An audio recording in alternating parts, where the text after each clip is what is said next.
Bien, merci donc pour cette seconde session de l'après-midi que nous allons consacrer à la Chine, à l'Empire du Milieu. Il ne se passe pas de jour sans qu'on parle de la Chine dans tous les journaux économiques, que ce soit pour décrire le développement des grandes entreprises chinoises et ce qu'elles font à l'étranger, pour faire un rapport avec ce qu'a expliqué tout à l'heure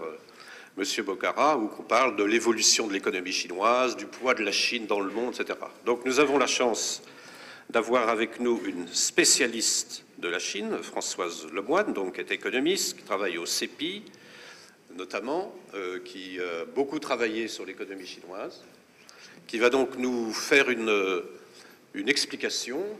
déjà, d'entrée de jeu, sur ce qu'elle voit de la phase dans laquelle est l'économie chinoise en ce moment, nous donner quelques éléments d'éclaircissement sur qu'est-ce que c'est que la politique chinoise en ce moment. Merci beaucoup. Merci beaucoup de m'avoir invité à cette session. Je vais donc vous parler de l'économie chinoise et des changements actuels qui se produisent dans cette économie. Comme François Roche le faisait remarquer, il y a beaucoup de travaux, d'articles, d'études sur la Chine. Donc, je ne vais pas faire une synthèse de tout ce qu'on peut dire sur l'économie chinoise. Je voudrais simplement vous présenter un point de vue qui est celui qui découle des études que je fais au CEPI avec un certain nombre de mes collègues depuis pas mal d'années. Donc, ce que je voudrais souligner ici, c'est les changements qui se produisent actuellement dans l'économie chinoise et surtout dans son commerce extérieur, puisque les changements internes à l'économie chinoise se reflètent au niveau de son commerce extérieur et que le commerce international étant une des spécialités, un des points forts du CEPI, c'est beaucoup sur ce point que nous avons travaillé ces dernières années et on voit assez bien à travers le commerce extérieur chinois à la fois quelles sont les transformations internes et quels sont aussi l'impact, bien sûr, de ces transformations internes sur la position de la Chine dans l'économie mondiale. Voilà, donc je traiterai surtout de l'insertion internationale de la Chine et des changements qui apparaissent actuellement dans cette insertion. Michel Aglietta, qui est ici présent, qui est spécialiste des questions financières et monétaires, a aussi beaucoup travaillé sur la Chine, donc pourra aussi vous donner des informations et son analyse d'autres aspects de l'économie chinoise, et notamment de l'internationalisation du yuan et de l'impact de l'émergence chinoise sur le système monétaire international. Alors, je voudrais d'abord, dans un premier temps, présenter un peu le contexte dans lequel se passe cette transformation, cette évolution de l'économie chinoise, en vous présentant un peu ce qui s'est passé dans les grands émergents d'une manière plus générale au cours des années 2000, et les grands émergents dont les plus grands ce sont les BRICS, c'est-à-dire le Brésil, la Russie, l'Inde et la Chine, en soulignant que les années 2000 avaient été pour ces grands émergents une phase de croissance exceptionnelle, où l'on notait pour ces 4 pays une croissance qui les mettait sur un sentier de rattrapage à l'égard des économies avancées. Dans un deuxième temps, je présenterai le ralentissement de la croissance chinoise et ce ralentissement s'accompagne d'un changement dans le régime de croissance. Et dans un troisième temps, on verra quelles sont les implications possibles de ce nouveau régime de croissance de la Chine sur le reste du monde à travers l'évolution de ces relations commerciales. Alors, les BRICS, donc les 4 plus grandes économies émergentes, ont connu dans les années 2000 une phase de croissance qui apparaît maintenant comme exceptionnelle dans sa généralité, c'est-à-dire que ces 4 pays ont été sur une trajectoire de rattrapage rapide, plus ou moins rapide selon le pays, on va le voir, mais en tout cas générale de rattrapage. Et la base de cette convergence qui a caractérisé la décennie qui va de la fin des années 90 à la fin des années 2000 était bien sûr explicable à la fois par des politiques internes qui ont été menées dans ces différents pays de stabilisation macroéconomique, d'ouverture au commerce international, mais aussi par un contexte international qui était extrêmement porteur pour la croissance de ces pays et qui se caractérisait notamment par une très forte demande des économies développées qui a contribué à faire du commerce et des exportations un moteur de la croissance dans ces différents pays. Alors vous voyez sur ce graphique, j'espère, la phase d'accélération de la croissance qui se manifeste dans la plupart des pays, enfin dans les 4 BRICS, surtout dans les années 2000. On voit que jusque-là, bon, bien sûr la Russie connaît la crise liée à l'éclatement de l'Union soviétique au début des années 90. Mais l'on voit que dans le cas de la Chine, par exemple, le rattrapage se manifeste par une accélération de la croissance du PIB par tête, se manifeste surtout dans les années 2000. Le rattrapage est naturellement beaucoup plus lent en Inde, il est aussi beaucoup plus lent au Brésil, mais il est néanmoins assez net. Et il est aussi assez net dans le cas de la Russie, qui à partir de la fin des années 90 se met sur une trajectoire de rattrapage. On voit aussi donc, d'une part, le rattrapage qui est en cours dans les années 2000, hein, qui est quand même un phénomène assez récent, qui caractérise surtout les années 2000. Et on voit aussi que même ces pays qui sont les plus développés de ces BRICS sont encore très loin du niveau de revenus par tête des États-Unis. Donc, il y a un phénomène, une trajectoire de rattrapage qui se met en place, mais un retard qui reste encore extrêmement substantiel. La Chine est bien sûr, on le voit, au cœur de ce mouvement de rattrapage. C'est le pays qui incontestablement croît le plus vite, à partir d'un niveau qui était extrêmement bas, qui était un niveau de PIB par tête qui était comparable à celui de l'Inde encore au début des années 90. Elle s'en distance, elle prend ses distances très rapidement. Et c'est donc un pays qui est au cœur de cette convergence, d'une part parce que du fait de ses performances, elle prend un poids prépondérant parmi les pays émergents et plus généralement parmi les pays en voie de développement, mais aussi parce que la demande chinoise qui est liée à cette croissance extrêmement forte tire la croissance des producteurs de produits primaires, puisque la croissance chinoise qui est tirée par une industrialisation extrêmement rapide est très consommatrice de produits primaires et notamment d'énergie, mais aussi de produits de matières premières minérales, et que cette demande chinoise contribue à accélérer la croissance des pays producteurs de matières premières, notamment des pays d'Amérique latine comme le Brésil, le Chili,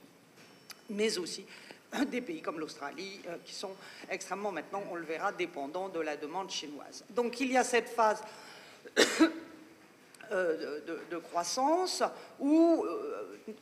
la convergence des des 4 BRICS est accélérée par le poids de plus en plus fort que prend la Chine et sa demande qui contribue à accélérer, à renforcer les interdépendances entre les différents émergents autour de la Chine. On voit bien dans ce tableau comment, à la suite donc de 20 ans de croissance, enfin de 15 ans de croissance extrêmement rapide, la Chine prend un poids prépondérant dans le PIB des pays en voie de développement, puisqu'en 2013, il y a entre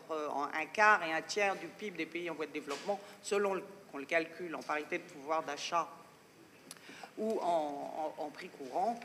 qui revient à la Chine. Mais on voit néanmoins que les BRICS hors Chine ont quand même progressé, que ce soit en parité de pouvoir d'achat ou en prix courant. Donc la Chine est incontestablement le leader dans cette progression, mais les autres continuent aussi à accélérer leur croissance. Alors, ce qui se passe depuis la crise globale, c'est que la croissance des 4 BRICS ralentit et qu'on observe un mouvement de divergence entre les différents pays, alors qu'il y avait eu jusque-là des trajectoires qui allaient dans le même sens. Alors, il y a des facteurs de ce ralentissement qui sont des facteurs cycliques et qui sont liés à la crise globale, qui affectent les grands émergents. Dans un premier temps, ces pays mettent en place des programmes de relance interne pour atténuer le choc externe de la crise, et ceci contribue à atténuer l'impact de la crise sur leur économie. Mais ces programmes de relance n'ont qu'un temps, et on observe un ralentissement assez général depuis 2011. Mais on observe aussi une divergence, puisque vous voyez qu'à partir sur ce graphique, les taux de croissance annuels des différents pays, des 4 grands pays émergents comparés à celui des pays développés, ce sont des taux de croissance qui, de 2001 à 2013, sont des taux de croissance observés, et depuis 2013 sont des projections qui sont des prévisions qui émanent du FMI et de la Banque mondiale. Ah, donc on voit que parallèlement au déclin du taux de croissance en Inde et en Chine, la Chine est en rouge, l'Inde est en bleu, il y a un déclin beaucoup plus net de la croissance au Brésil et en Russie, et que dans ces deux pays, là, le rattrapage prend fin, puisque d'après les prévisions à court terme, le taux de croissance de ces deux pays tombe en dessus de celui des pays développés. Donc tout ce mouvement, cette trajectoire de rattrapage prend fin. Et bien sûr, la Russie et le Brésil sont les pays qui sont affectés par la baisse de la demande et des cours des hydrocarbures et des autres produits primaires. Et ceci est notamment vrai pour la Russie. Dans sa dernière étude, le FMI souligne aussi qu'il y a des facteurs structurels au ralentissement de la croissance des pays en voie de développement et notamment des émergents. D'une part, le moindre écart par rapport à la frontière technologique. Plus un pays est loin de la frontière technologique, plus son potentiel de croissance est rapide. Et à partir du moment où il se rapproche de la frontière technologique, l'écart se réduit et donc la force de rattrapage se ralentit. Donc c'est un premier élément, mais il y a aussi la démographie, et on va le voir que cette phase de croissance très rapide dans les années 2000, enfin jusqu'à la fin des années 2000, avait été concomitante d'une situation démographique extrêmement favorable, en tout cas dans un certain nombre de pays, et que ce pactole démographique, c'est-à-dire cette situation extrêmement favorable, est en train de prendre fin dans un bon nombre de pays. Alors, oui, ça c'est je reviens là, j'avais sauté ça. Ça c'est la contribution à la croissance du PIB mondial avant la crise dans les années 2000 et après la crise, depuis 2007 et 2015, ça intègre donc les prévisions à très court terme. On voit que le Brésil et la Russie ne contribuent plus que très peu à la croissance du PIB mondial. Par contre, la Chine et l'Inde, qui ont mieux résisté à la crise, malgré ce ralentissement de leur croissance, elles continuent avoir un taux de croissance nettement supérieur à la moyenne mondiale, et même leur contribution à la croissance mondiale s'accélère. Voilà, l'évolution démographique qui pèse sur les perspectives de croissance. Vous voyez là très nettement qu'il y a deux pays, bien sûr, qui ont une évolution démographique très défavorable. Bien sûr, la Russie, dont on sait que la population a d'ores et déjà commencé à diminuer. Il s'agit ici de la population d'âge actif, c'est-à-dire de 15 à 60 ans. Et l'on voit que sur le long terme, un pays comme la Chine et comme l'Inde ont bénéficié depuis les années 80 d'une situation démographique où la population d'âge actif augmentait très fortement, ce qui était un facteur extrêmement puissant, puissamment favorable à la croissance, puisque le nombre d'actifs par rapport aux inactifs augmentait. Pardon. Le Brésil aussi a été dans cette situation favorable et l'est jusqu'en 2015. Mais ce qu'on le voit, c'est que dans le cas du Brésil et encore plus de la Chine, à partir déjà 2010-2015 en Chine, cette croissance de la population d'âge actif a cessé. Elle est stagnante et elle va commencer à diminuer à partir de 2015. Et pour le Brésil, ce changement démographique intervient un peu plus tard, et pour la Russie, il est déjà en cours depuis les années 2000. Donc, une situation démographique qui est beaucoup moins favorable, notamment dans le cas chinois, puisqu'on sait que bonne partie de l'avantage comparatif que la Chine a développé dans l'économie mondiale était lié au bas coût et à la productivité, mais aussi au bas coût de sa main-d'œuvre, et que le bas coût de sa main-d'œuvre était très largement lié à l'arrivée sur le marché du travail de générations extrêmement nombreuses. Voilà. Donc, je voudrais là maintenant recentrer donc, mon exposé sur le ralentissement et le changement de régime de croissance de la Chine, en évoquant d'une part les facteurs cycliques et en revenant sur les facteurs plus structurels que sont les évolutions démographiques. En ce qui concerne les facteurs cycliques, on voit que depuis la crise, il y a une stagnation de la demande dans les économies avancées qui met fin assez brutalement au régime de croissance extravertie qu'avait connu la Chine dans les années 2000. Pour le dire de manière un peu brutale, la Chine qui était considérée, qui avait très largement misé sur sa position d'atelier du monde, cet atelier du monde, depuis la crise globale, a tendance à marcher au ralenti, en tout cas n'est plus le moteur de son commerce extérieur et indirectement de sa croissance. Vous voyez sur ce graphique que jusqu'à la crise, et même jusqu'en 2008, donc, le dynamisme du commerce extérieur de la Chine, qui est ici montré, qui est aussi illustré par le poids des exportations chinoises en pourcentage du commerce mondial, on voit que l'expansion du commerce extérieur chinois est très largement due à ce qu'on appelle ce que les sources douanières chinoises identifient du fait de régimes douaniers particuliers qui sont imposés à ces activités. Le régime, enfin l'expansion du commerce extérieur chinois est très largement liée aux activités d'assemblage et de sous-traitance, c'est-à-dire à la position qu'occupe la Chine dans les chaînes globales de production des multinationales, puisque ces activités d'assemblage sont en fait des activités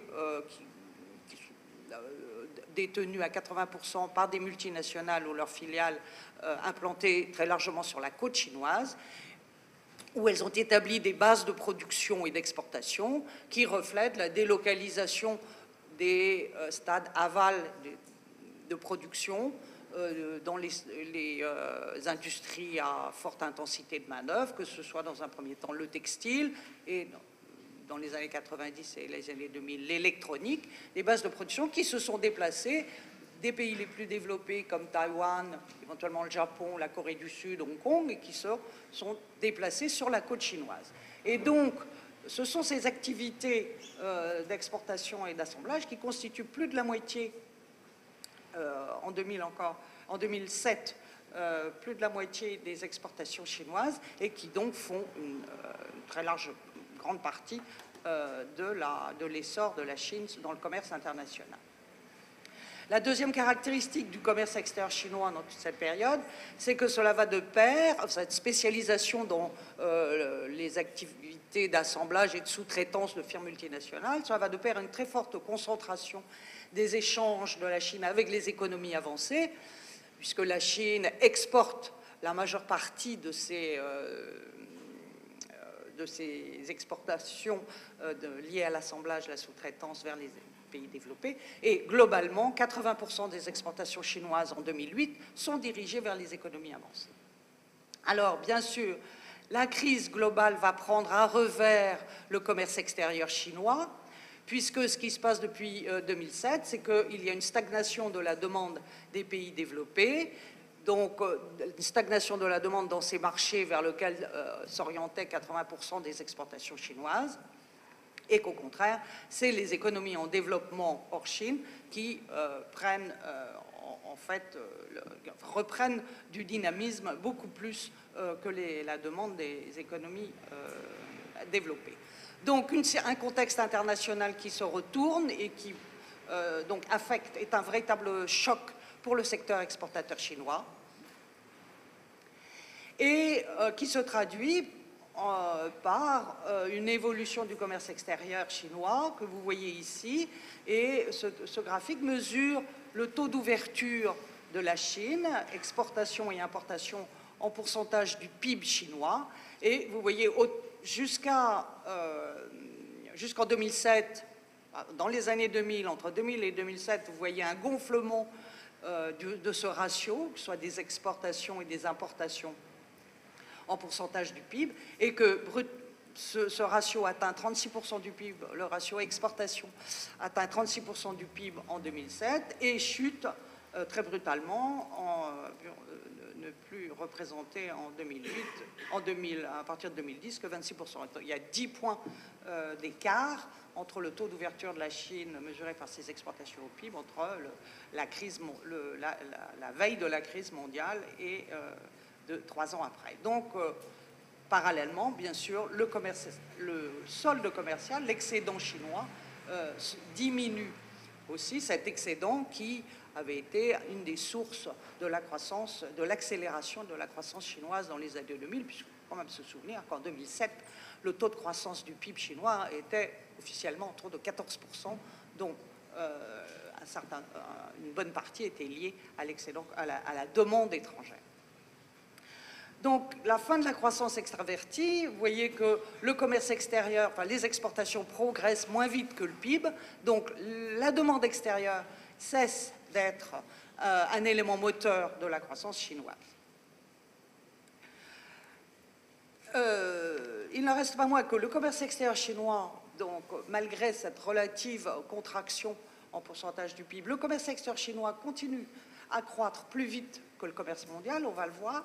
mais le moteur de ce commerce extérieur ce n'est plus l'insertion de la Chine dans les chaînes internationales de valeur, c'est-à-dire le commerce de processing, mais c'est maintenant ce qu'on appelle le commerce ordinaire, c'est-à-dire celui qui n'est pas lié à des activités internationales de sous-traitance, mais un commerce extérieur, la partie du commerce extérieur qui est plus directement reliée à la demande interne de la Chine et à son système productif propre, non plus lié, beaucoup moins lié à celui des délocalisations liées aux multinationales. Voilà, ceci vous montre l'évolution du commerce extérieur de la Chine, exportation, importation, en pourcentage du commerce mondial,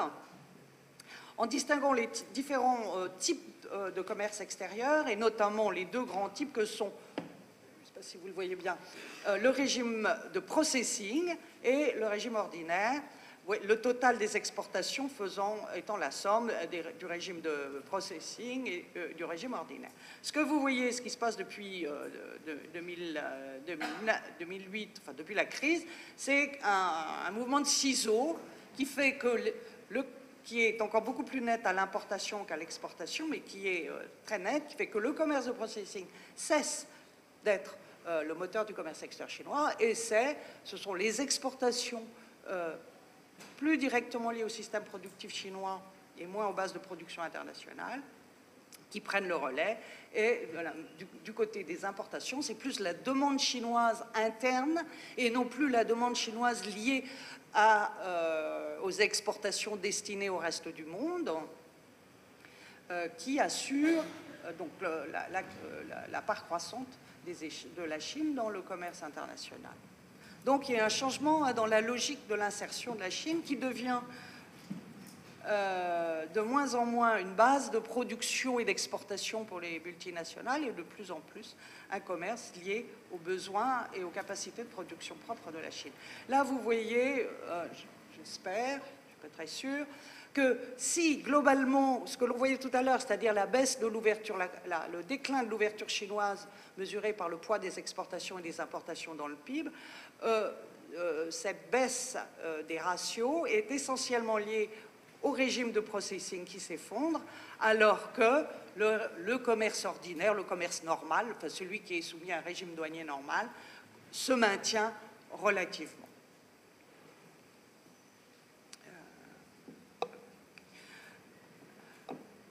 Donc, il y a un premier élément du ralentissement, et qui s'accompagne d'un changement de régime du commerce extérieur, c'est donc le contexte international qui a un effet de choc sur l'insertion chinoise. Mais il y a par ailleurs des facteurs plus structurels au ralentissement de la croissance chinoise. C'est ce dont on parlait tout à l'heure, c'est-à-dire le fait que la Chine étant maintenant un pays qui n'est plus parmi les pays les plus pauvres du monde, mais qui fait partie maintenant des pays qui, dans le classement de la Banque mondiale, sont des pays à revenus intermédiaires niveau supérieur, upper middle income country. Donc la Chine a changé de catégorie, elle est plus développée, et donc la distance par rapport à la frontière technologique est plus faible, et donc le rattrapage est naturellement plus lent. Le deuxième, c'est ce dont on parlait tout à l'heure, c'est que le ralentissement est lié aussi au fait qu'il y a une nécessité moindre de création d'emplois en Chine du fait de la diminution qui a commencé de la population d'âge actif. Et il se profile même structurellement un vieillissement de la population qui fait que le marché du travail change de caractéristiques et cesse d'être un marché dominé par une abondance quasi illimitée de main-d'œuvre telle qu'elle pouvait apparaître dans les années 2000, enfin dans les années 90 et encore dans une partie des années 2000, et qui a un vieillissement de la population qui aura un impact sur les taux d'activité, puisque plus la population est âgée, moins plus le taux d'activité souvent baisse. Et donc la Chine fait face à une situation démographique qui est radicalement différente de celle qui avait prévalu pendant cette phase de croissance extrêmement rapide qui a duré jusqu'au milieu des années 2000 et qui était largement une croissance basée sur l'arrivée massive d'une population en âge de travailler à faible taux. Donc face à cette situation, non seulement assurer un taux de croissance de plus de 10% est sans doute moins nécessaire dans la mesure où il n'y a pas d'arrivée massive sur le marché du travail. Et l'on voit bien d'ailleurs que malgré le ralentissement de la croissance économique qui, cette année, devrait tomber en dessous de 7% d'après les prévisions, ce ralentissement de la croissance économique ne se traduit pas du tout en Chine par une montée du chômage, même si on sait que les chiffres de chômage ne sont pas très fiables, mais on voit très bien qu'il n'y a pas en Chine de situation de déséquilibre du marché du travail par augmentation du chômage. Donc, pour faire face à cette situation, on voit que la Chine va reculer l'âge de la retraite de manière à continuer à disposer d'une main-d'œuvre suffisante. Et on voit aussi apparaître, et ça c'est très étonnant, dans des rapports de think tanks chinois, des rapports sur le fait qu'il pourrait être bien à l'avenir pour la Chine de prendre des mesures pour bénéficier de l'apport à la croissance que pourraient représenter des afflux de migrants. Alors ça, j'ai été très surprise en voyant ça récemment. J'avais lu un article il y a quelque temps qui émanait d'une économiste australienne. Je m'étais dit, bon, c'est une vue d'économiste australienne. Et là, je voyais qu'il y a deux rapports qui ont récemment paru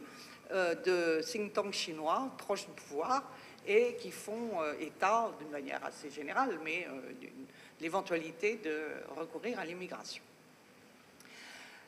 Vous voyez sur ce graphique l'illustration de ce que je disais, c'est-à-dire la fin des réserves qui, jusqu'à présent, paraissait quasiment illimitée de main-d'œuvre, avec, depuis le milieu des années 2000, une baisse des populations les plus jeunes, 15 à 24 ans, et à partir de 2015, une baisse globale de la population en âge de travailler, une baisse qui va s'accélérer jusqu'à 2040, pas de prévision de là, et qui évidemment justifie, enfin explique les perspectives qui peuvent être tracées en matière d'immigration. Alors, donc, en liaison avec ces conditions externes et les changements dans les conditions internes aussi, il est clair que la Chine doit faire face maintenant à la nécessité de redéfinir un régime de croissance. Un régime de croissance qui ne peut plus être tiré, qui ne doit plus être tiré par la demande extérieure, puisque celle-ci est relativement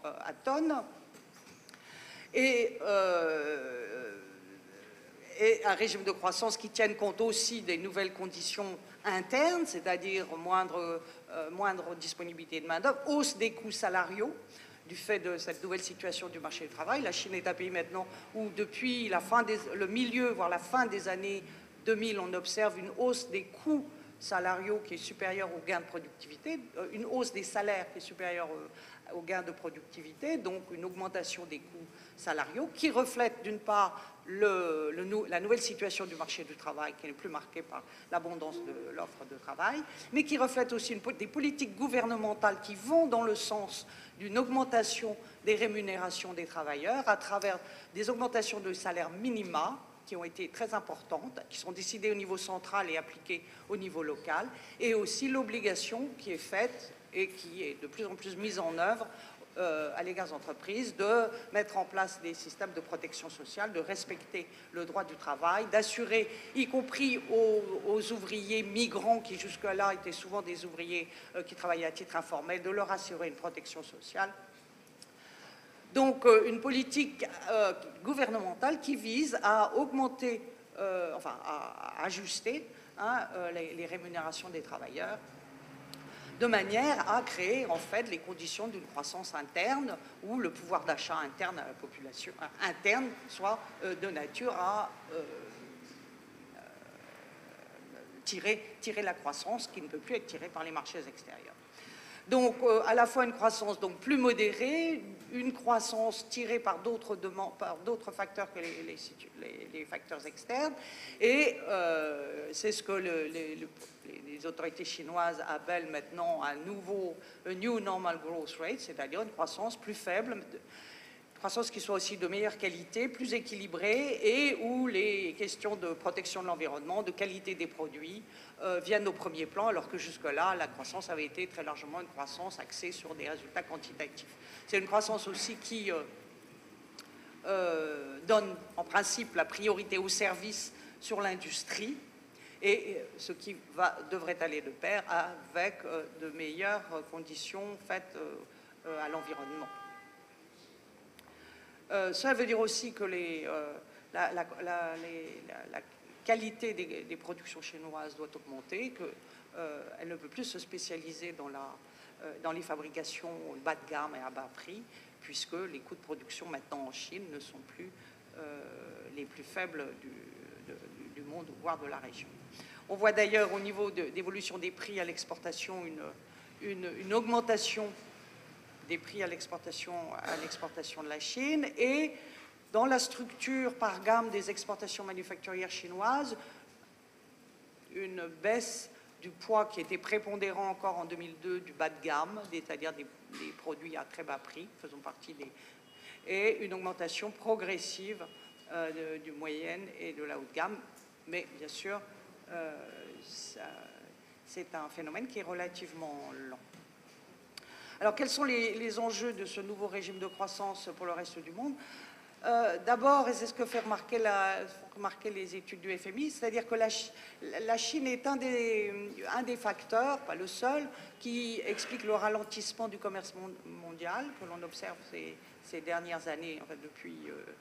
depuis la crise. On voit que la Chine se dégage des chaînes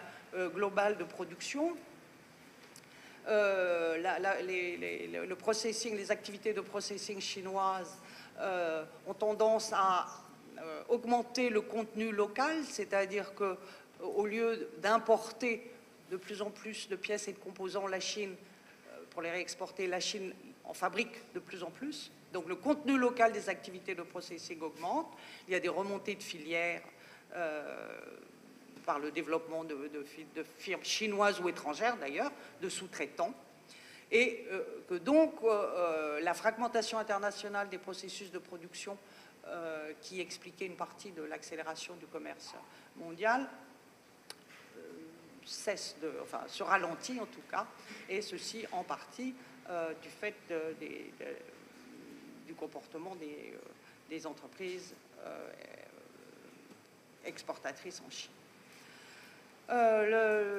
Si l'on regarde à un niveau plus régional, ce que l'on voit, on peut regarder l'impact que peut avoir le ralentissement de la croissance chinoise en regardant en mettant en évidence les dépendances à l'exportation vers la Chine qui se sont développées ces dernières années, et où l'on voit que la demande chinoise est devenue très importante à la fois pour un certain nombre de pays asiatiques et aussi pour les producteurs de matières premières, et que donc le ralentissement de la demande chinoise va nécessairement avoir un impact sur ces pays. Si l'on regarde par exemple la part de la Chine dans les exportations par grande zone, on voit deux choses. Au niveau de l'Amérique dans son ensemble comme de l'Union européenne, de l'Europe,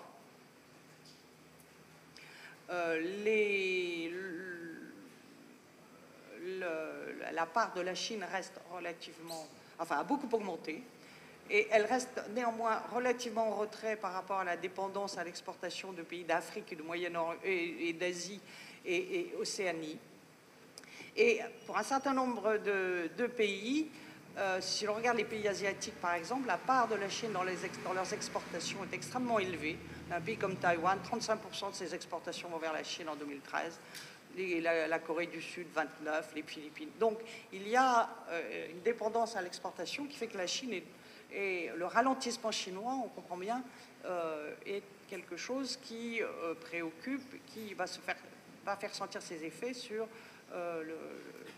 l'activité de ces pays. Si l'on regarde aussi la part qu'occupe la Chine, qu'a prise la Chine dans les exportations d'un certain nombre de producteurs de pays primaires, comme l'Australie par exemple, 35% des exportations australiennes viennent de Chine, et on comprend que notamment le secteur minier australien, minerai de fer, soit extrêmement affecté par le ralentissement de la demande chinoise. Mais c'est valable aussi pour à moindre degré pour des pays comme le Chili, comme le Brésil ou le Pérou. Donc le ralentissement de la demande chinoise et la réorientation de la croissance chinoise moins vers l'industrie et plus vers les services est quelque chose qui fait que la croissance des pays producteurs de matières premières va cesser d'être portée, comme elle l'a été ces dernières années, enfin jusqu'à la crise globale, par la demande chinoise.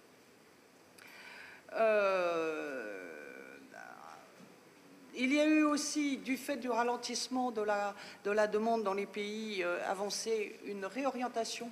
des exportations chinoises vers les pays en voie de développement, notamment vers l'Afrique, mais aussi vers l'Amérique latine. Et donc ces pays se retrouvent confrontés à des exportations chinoises qui font concurrence aux productions locales. Ça, c'est une des conséquences de la réorientation du commerce extérieur chinois face au tarissement de la demande dans les économies développées. On peut penser aussi, mais les statistiques ne le montrent pas pour le moment encore, que la moindre compétitivité prix des productions chinoises devrait laisser plus de place aux autres exportateurs de produits manufacturés, et notamment des pays à très faible coût, dans le sud-est asiatique notamment. Mais pour le moment, on a l'impression que la Chine conserve encore de fortes positions, même dans les secteurs à forte intensité de travail, dans la mesure où une partie des productions chinoises se délocalisent de la côte chinoise, où les salaires sont relativement élevés, vers l'intérieur du pays, qui est beaucoup moins développé. Et donc la Chine joue sur ces disparités de développement interne et pour garder une certaine compétitivité. Alors, ce que je voudrais souligner, ce que crée notre étude, c'est que pour les firmes multinationales, et ça nous ramène au précédent exposé, la Chine est manifestement de moins en moins une plateforme d'assemblage et d'exportation, puisque c'est un secteur qui est en perte de vitesse. Et on voit que les multinationales présentes en Chine s'insèrent de plus en plus dans le tissu industriel chinois et cherchent de plus en plus à répondre à la demande interne de la Chine. Dans les importations des multinationales chinoises implantées en Chine, on voit que de plus en plus une fraction croissante de leurs importations sont dirigées vers le marché intérieur et non plus vers les industries exportatrices. On voit aussi que dans cette nouvelle configuration où le marché intérieur, la dynamique du marché intérieur devient prépondérante, il y a une montée en puissance des firmes chinoises et notamment des firmes privées chinoises. On les voit monter en puissance à la fois à l'intérieur mais aussi à l'international, puisqu'on voit bien les investissements étrangers de la Chine à l'étranger. Donc tout ceci crée une nouvelle situation où il est moins question dans les relations, il me semble, dans les relations commerciales et les négociations commerciales entre la Chine et ses partenaires développés, il est moins question des problèmes liés au taux de change ou à la compétition des exportateurs chinois, et il est de plus en plus question de l'accès que peuvent avoir les firmes étrangères, les firmes multinationales au marché chinois, avec toutes les questions qui se posent d'accès au marché public, puisque jusqu'à présent, les réglementations internes à la Chine, les réglementations internes chinoises font que les firmes étrangères n'ont pas un accès direct aux appels d'offres publics et qu'il y a une politique délibérée officielle de préférence aux firmes locales. On voit aussi ce que réclament les multinationales, qui est une ouverture plus large de tous les secteurs aux investissements étrangers, alors que certains secteurs restent jusqu'à présent protégés. Et puis il y a aussi, la Chine a mis en œuvre ces dernières années une loi anti-monopole, c'est-à-dire qui